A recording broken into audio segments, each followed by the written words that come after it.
So these are the brand new Bose Quietcomfort Ultra Earbuds, and with the Ultra name, I'm a little bit confused because on the outside they look pretty much the same as the outgoing Quietcomfort 2 earbuds. So in this video, we're gonna answer the question of what's actually new inside of these Ultra earbuds, and is it worth your $300? Now, first of all, I want to start off with what Bose has continued to do well with these earbuds coming from the Quietcomfort 2s, and the first one has to be comfort. I'm actually pretty glad that Bose didn't redesign the buds because what they have with these buds is pure magic. To me, there's nothing that comes even close to these buds when it comes to comfort and fit. Not the AirPods, not the XM5s, like these are in its own league. With these oval silicone tips and stability bands, which are each individually customizable, giving you a total of 9 options. Not only do these buds feel insanely secure when they're in my ears, they also feel super comfortable. In fact, these are the only buds that I can throw into my ears with 100% battery,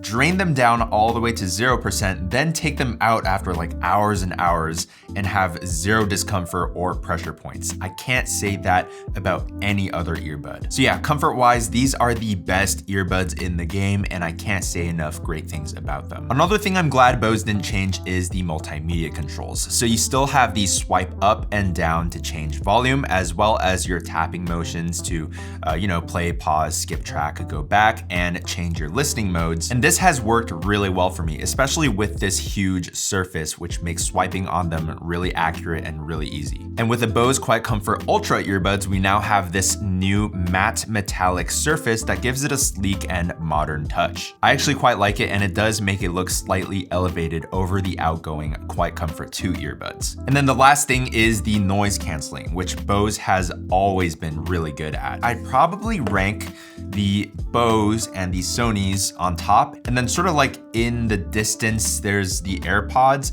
Not that they're super far behind, but they're just not up to the same standards as these two over here. So yeah, on the surface, these look a lot like the outgoing Quietcomfort Earbuds 2s, but now let's talk about everything that's changed. Now, in terms of sound quality, I'm not entirely sure if I'm imagining this, but I'd say the Quietcomfort Ultras have a little bit more bass than the Quietcomfort Earbud 2s. Now, these Boses aren't as smooth as the XM5s, which I think are just a step above the Boses, but they are pretty close. And of course, you can customize the EQ in the Bose Music app as well. But then we get to the biggest change with these earbuds, and that has to be Bose Immersive Audio. Bose Immersive Audio is Bose's brand new spatial audio feature, which virtually creates a wider soundstage using a new IMU and DSP. If you don't know what those mean, basically Bose put some new sensors and new chips inside of this guy, and that's why it's not available as a software update to the outgoing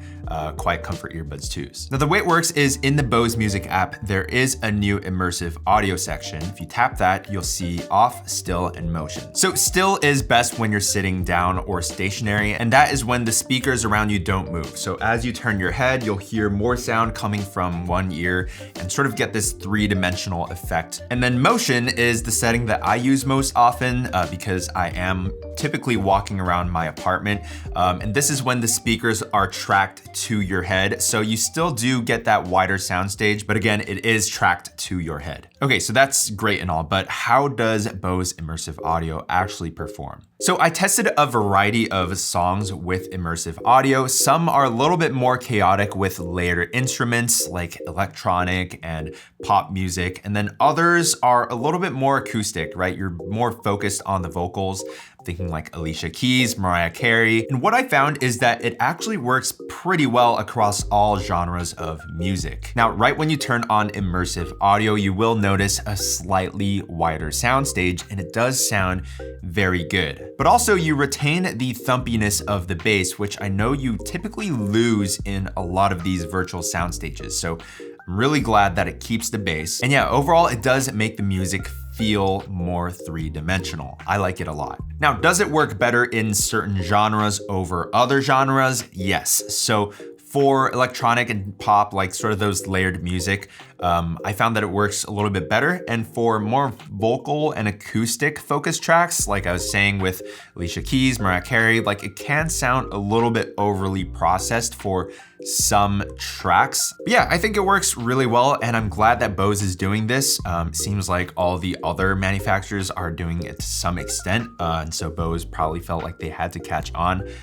You know, it's not a deal breaker. I wouldn't say that if you don't have this feature, you're missing out on a lot. It's more of a nice to have. Now, also, if you are curious, it does work pretty well for movies and TV shows. However, I wouldn't recommend it for watching YouTube videos. It just sounds a little bit weird. So yeah, I'd recommend turning it off for YouTube videos. Now, one thing to note is that when you have Bose Immersive Audio turned on, your battery life goes from 6 hours to 4 hours, which is like 6 hours is already on the brink of like, okay, that's just enough, but then 4 hours that's not even a flight across the United States, you know? 4 hours is like every time you check your phone, it goes down by 10%. So, you know, you definitely have to be aware of when you're using immersive audio, as it does drain the battery quite quickly. But then something maybe a little more ridiculous than the 4-hour battery life is the fact that this pair of Ultra earbuds doesn't have wireless charging. Now you still get USB-C on the bottom, that's all fine. But yeah, it doesn't have wireless charging. And what's crazier is the fact that Bose is gonna sell a silicone case for $50 that will enable wireless charging on these. So that'll go on sale on October 20th, and I don't know, that just seems a little bit weird. I feel like Bose should have just implemented it into this case, even if it made it slightly thicker. But yeah, that's just me. But maybe something that everyone will use is multi-point connect. And unfortunately, these Ultras don't get multi-point connect, at least not as of now. Maybe Bose will add it in a software update, but yeah, as of now, you can only pair to one device at a time, which is a huge bummer. Now, the final change that Bose made with these earbuds is apparently they've improved the call quality in less than ideal situations. However, when I tested these earbuds in these less than ideal conditions, got a fan over there to my left, I found that the Quietcomfort Ultras don't actually sound that great at all. When compared to the AirPods Pro 2nd gens, you can hear that these sound a lot better.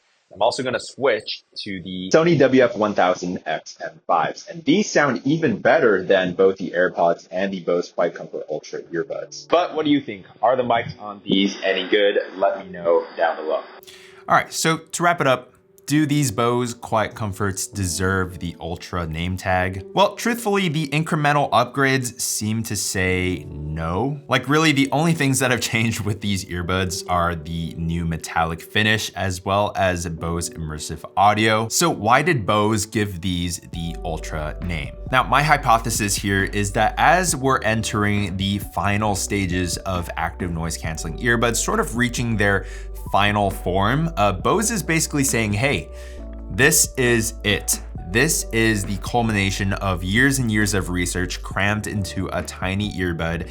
And we believe that this is probably gonna be the best you're gonna get, at least for like a couple of years. And I think I tend to agree for the most part.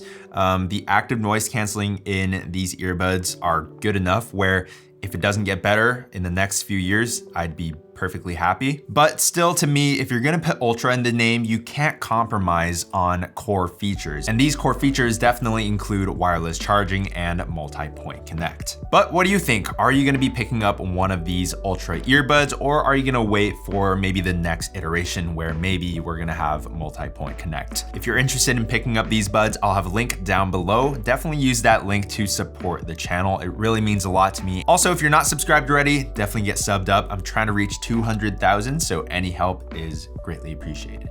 All right, I'll see you guys in the next one. Peace.